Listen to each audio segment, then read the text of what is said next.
Alright, HadesOmega here. I'm not going to say today because it's tonight. But anyway, so today I'm going to show you how to make Shorty levers for your dirt bike or dual sport, one of the or pretty much any motorcycle. So some problems with some motorcycles, they don't sell Shorty levers for them. Shorty levers are they're levers that are shorter than normal. So here I got two sets of levers here. These are the clutch and brake levers from a DR650. Look at how long they are. And so they're designed so you pull them with all four of your fingers right here, like that. But I'm one of those people, like, I really only brake with two fingers, two, maybe three, you know. So I'm comfortable with having a Shorty lever. I'm very light on the brakes. So I don't really get on the brakes that hard. And my two fingers are strong enough where I can pull the brakes hard if I wanted to. At least I think I do. So anyway, there's also another reason. There's also another reason. Alright, so let's take a look at my KLX 140 here. So you might be thinking, like, yeah, well, you know, why don't you just grab the lever with two fingers, you know? Doesn't matter how long it is, you can grab it with two fingers either way, right? Right? Well, so here's one of the problems that I'm having. I've had this problem with my DR650 over there, you can barely see it, and my KLX here. So, the problem is, I have handguards on my KLX 140. And yeah, okay, maybe I can go out and buy some handguards, but they're expensive. They have ones that they come out more, you know. But I'm fine with these Acerdis ones. I really don't want to change them. They came with the bike. They're a little beat up, but the levers touch the handle. It's not good. I don't like it. Same thing. Whoever had this before had bent the clutch lever outward so it would clear the handles. But I think the best way to go about it is to get a Shorty lever, get a shorter lever. But which leads me back to the other problem. But yeah, so one way to fix this problem is to, well, probably do this, bend the levers like that so they clear the hand guards, or lop off a piece of the lever so it clears the handguard. Let me show you an example of that. Alright, here's my good old DR650 right here. So this has a Shorty lever, and you can see how much, boy, it's weird, this handguard is facing upwards. Probably dropped it and never fixed it again. But anyway, this is a lever that I've shortened. And you can see I got a good, like, 1.5 inches, maybe 2 inches of space between this and the handguard. So the handguards don't interfere with the lever at all. If you were to drop the bike and the handguard were to move or something, it wouldn't get caught up or bend the lever at all. And that's another benefit from having a shorter lever, is that they're less likely to catch something or hit the ground and get bent or bust off. So that's why I am an advocate for Shorty levers. Now the DR650, so it's gonna head back to the garage here, but the DR650 does have Shorty levers. Warp 9 makes them, but the problem is they cost, like, or you can get those fancy levers if you got a lot of money. You can get those fancy levers that they bend or they flex when you drop it, your bike or something. So, or you can get Shorty levers, but the problem is some bikes, they don't have Shorty levers, like the KLX, as I've found out. So these are some Tusk levers. Tusk, very cheap, under $10 lever. And what I have done is I have modified it into a Shorty lever. So you can see here, this is a stock clutch. This is a clutch lever and this is a brake lever. you see if I match the holes up, the brake lever is very much shorter than the clutch lever. So what I'm going to be doing tonight is I'm going to be modifying this lever to be this short. So turn it into a shorty lever. So let's hop to it. So what you're going to need are the lever, of course, and I'm also going to modify these later, but not now. You're going to need JB weld and something to cut the lever with. And I have this right here. This electric cutting wheel I have from Harbor Freight. It should be on. Or you could use a Dremel, but that thing will cut through this like butter. Or you can use one from a compressor like that over there. But I like to use this electric one. It's easier. So basically, you're going to need a pen, excuse me, to kind of mark where you want it to cut it. So you can cut it any length you want. You can make a 3-finger lever, you can make a 2-finger lever. So right now this is a 4-finger lever, and this is like a 2-finger lever, depending on how big your digits are. And you're going to need tubes of JB weld. That's what you're going to use to put the ball back. So the reason I put the ball back on is because it's something to keep your finger from sliding off, you know, and like it's something dull at the end, so you don't get stabbed with it. Maybe I don't know, I've never been stabbed by a brake lever or a clutch lever, but could happen. Yeah. So the first step you want to do is figure out how long you want it. So what I do is I get the pen and I mark where I want it to be done. So unfortunately I don't have another lever to compare with. So I'm just gonna copy the other lever. I'm gonna copy with this lever that I've already done. It feels like I'm on some Cooking Network show and I've already have the finished product, and then we're gonna go make another one by following the recipe here. so welcome to HadesOmega's cooking shop. So here we go. So it looks like I'm going to want to cut it. I'm just going to match this up, and I'm going to want to cut it like around here-ish. Right here.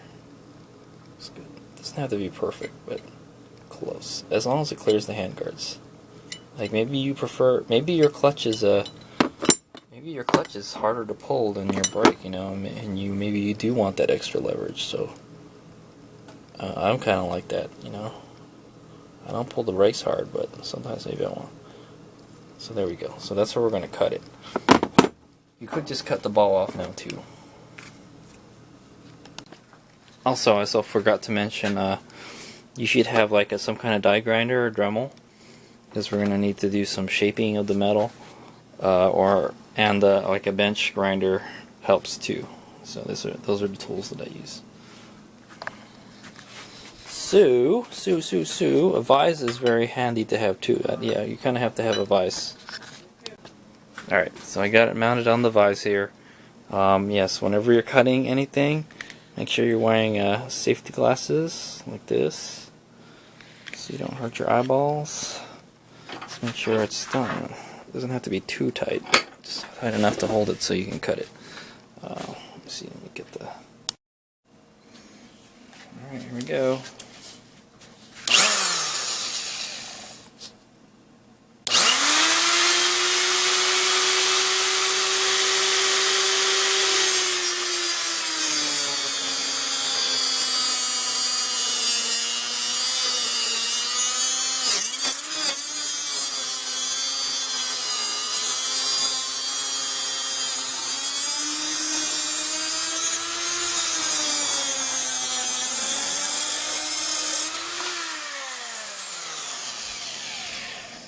Okay, so you want to make sure you don't lose the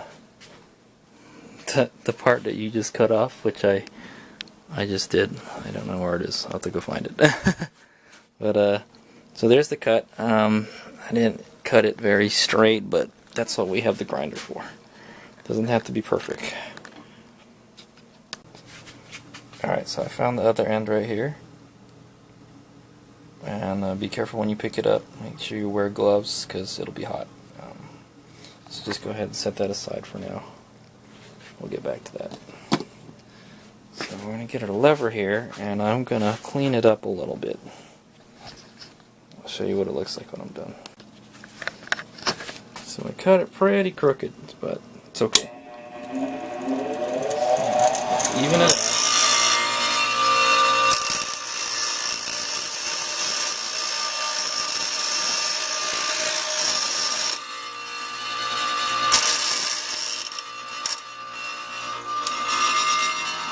Okay, so now what I'm going to do is start shaping it so it's kind of pointy now.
Alright, so what I'm kind of going for here is I'm trying to make like a kind of like a little peg out of the front of the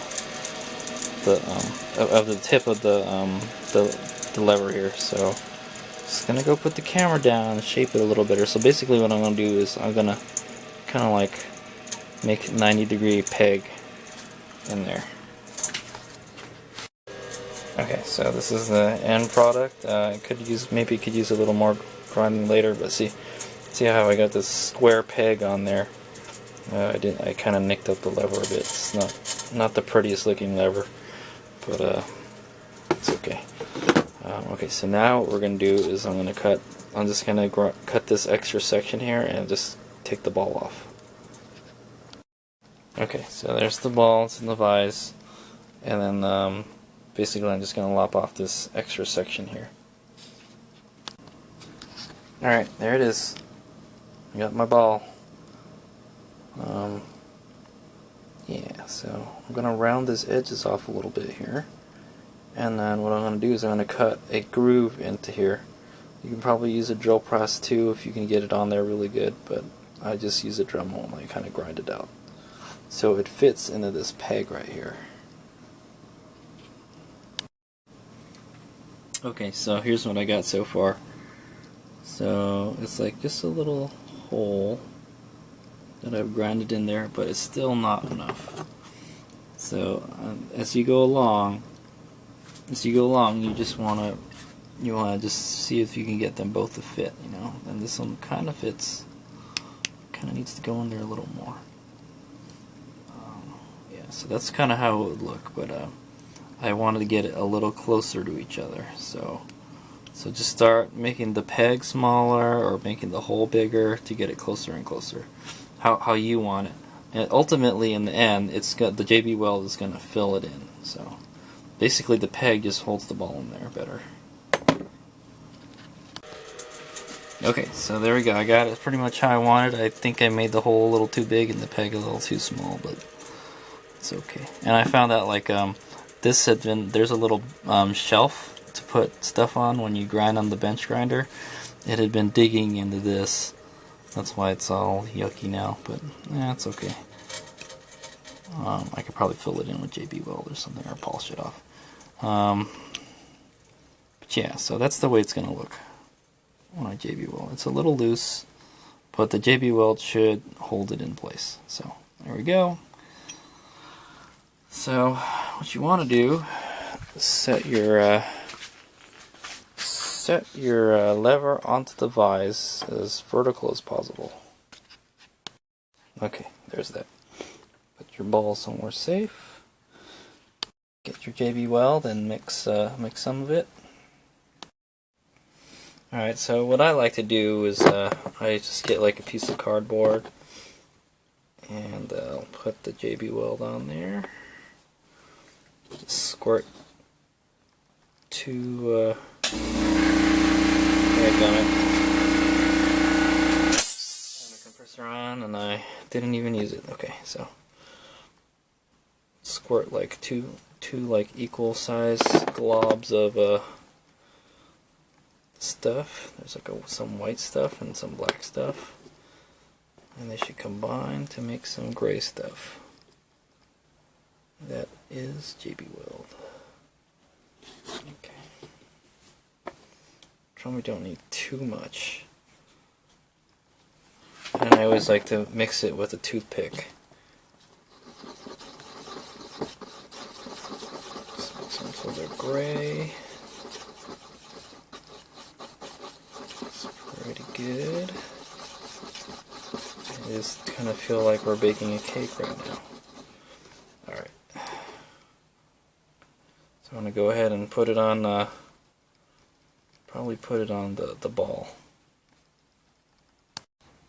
Alright, so I'm going to put some dabs onto the ball.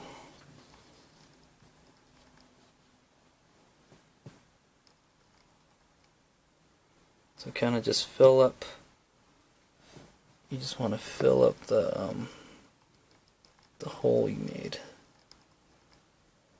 Just get some. I may have made too much.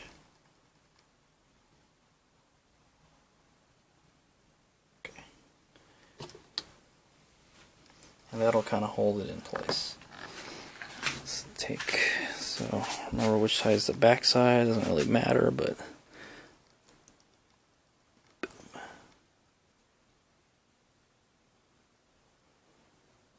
So the peg is supposed to hold it in place, but it's not, because I didn't make it the tolerances tight enough. So just remember that. Just kind of make the tolerances tighter. Just kind of get it in there, and then kind of the suction should hold it in. And once you got it how you want it, just go ahead and start adding some more JB weld to fill in the gaps. I got plenty extra here. I'm just going to add it in between to fill the gaps here.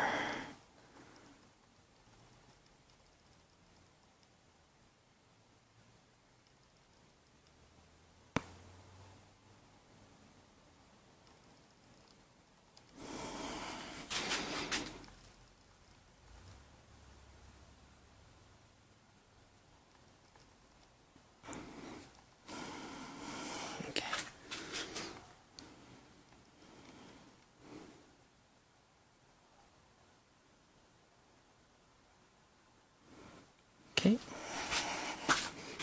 still got plenty extra. I'll show you what the final result looks like. Okay, so here it is. So it looks like when it's on there, so it's pretty much how I want it. I've kind of filled in the gaps a little bit. I can probably add more later. That's okay. Maybe I'll add more later, I don't know. The important thing is there's no sharp edges, so it won't like make a hole in my glove or anything. But the reason you want these balls is so your fingers don't slip off the levers. And you actually get more leverage by using the balls. So, alright, so here's what the end result will look like. Ja-ja! So this one's a little different. This one I made it kind of like more like the ball. It looks more like a lollipop. This one I cut it on the back side to make it more like the original lever. See how like it's just like there's a flat part and then the ball sticking out here. It honestly doesn't really matter. As long as something is sticking out there, you know, it doesn't really matter. Yeah, it's on there pretty good. I could probably add some more. I never had one fall off before. But yeah, I'm putting a pretty good amount of force on it and it ain't coming off, so that's good. I've never had a ball pop off, so that should be pretty strong. I may add some more later, but it looks good to me. And you can always like shape it or grind it however you like, you know, if you don't like the way it looks. If this was a black lever, I would paint it after, like the ones on my DR. See, these ones are black. So when I do this one, I'm probably going to cut it like right around here or something. Move the ball here. These ones are actually look easier to do too. They're thinner. They're thinner at the end. These ones are thicker. So there you go. That's how you make a shorty lever. And then I'll show you what it looks like when it's on the bike. So yeah. I'm say I've probably been working on this for maybe a little more than an hour. You could probably do it faster or slower, whatever, depending on the tools and stuff. But like I said, this lever was less than $10. Maybe some bikes levers are like around the $20 range, but if you try to buy some fancy levers, they're in excess of $50 or more, even like $100 for the fancy ones. And yeah, I mean, this does the trick, you know. For $5 an hour of work, I'll take it. And I've never had any problems with them thus far. Yeah, so I don't know. I may even want to do this to my quad. Maybe shorten the levers and then put hand guards on them. But there it is. I'll show you what it looks like when I get them on the bike. Alright, it's the next day. I'm pretty sure that JB weld is cured. So there it is. There's my handiwork. Let me go take it out of the vise here. Alright, well there it is. It's on there. It's not coming off. I don't know. I'm kind of want to add a little more, but maybe I'll do it when it's on the bike. But so there it is. Yeah, it's kind of missing a little bit. I think this one kind of turned out a little better. So that peg holding it in helps a whole lot, you know. So I don't know. Like I said, I kind of messed it up. Grinding this down because this sharp part here was rubbing on it, so you want to be careful with that. I might just get the Dremel stone and smoothen it out. So let's go install them. So I was going off of the bend of the levers, so I just matched up the bend of the levers, and it's pretty close to the same length. Looks like the brake one is a little bit smaller still, but that's okay. It's no big deal. It's like anybody will be able to tell. So that's the two put together. So before I go ahead and put these on, I'm gonna go get that other one that I have, and I'm gonna measure where I cut this one, and then yeah, put them on. All right. So here's the comparison between the old levers and the new levers. So you can see that it's a good about an inch shorter than the stock levers. I cut a big piece of it out too. Maybe the new ones I bought are just smaller or something. I mean, they're longer. But, so you can see this one is probably about a half an inch shorter than this one. You line them up a little bit, but I mean they did what they could. They bent it. I don't even know how they did that. They probably just put it on the vise and heated it up with a torch. So I mean, that's one way to go about it. But like I said, this was hitting right the inside here, so it's not good enough for me. So all right, I'm gonna go ahead and install them. While I'm at it, I can still I can put some grease on these bolts here because they're dry, bone dry. Alright. Ta-da! There it is. There's the finished product. So let me just go get on this thing. So there's the brake lever. As you can see, there's plenty of clearance between it and the hand guards. Less chance for it to catch up on something and break off. So what I noticed is like the brake one is the brake doesn't go all the way to the grip, but the clutch sure does. And like if you grab it with 2 fingers, you're gonna hit your knuckle, which is I'm okay with that, because you probably don't have to clutch it more than that anyways. You shouldn't. Probably only really need that much. But you just get used to it. Yeah, I mean, the other clutch lever was roughly the same size, so. But it rubbed on this thing here, so. I mean, you could always cut the balls off, but I think it's better to have the ball on there, because I could still do 3 fingers on this, or even I can even do the whole hand. It's just these 2 fingers are the one that's doing most of the force, you know. And this one, no problem. It's not gonna hit my knuckle. But there you got plenty of clearance. I don't have to worry about the handguards hitting, because that was another problem I had. I had a couple pretty good spills the last time I rode this bike, and it like kind of tweaked the handguards, and I noticed the levers were hitting the handguards, and I'm like, oh well, that's not good. I can't get enough clutch, you know. I can't get enough brake. So I said, nah, I got to get Shorty levers for this thing. So there you go. That's how you make your own Shorty levers. HadesOmega out.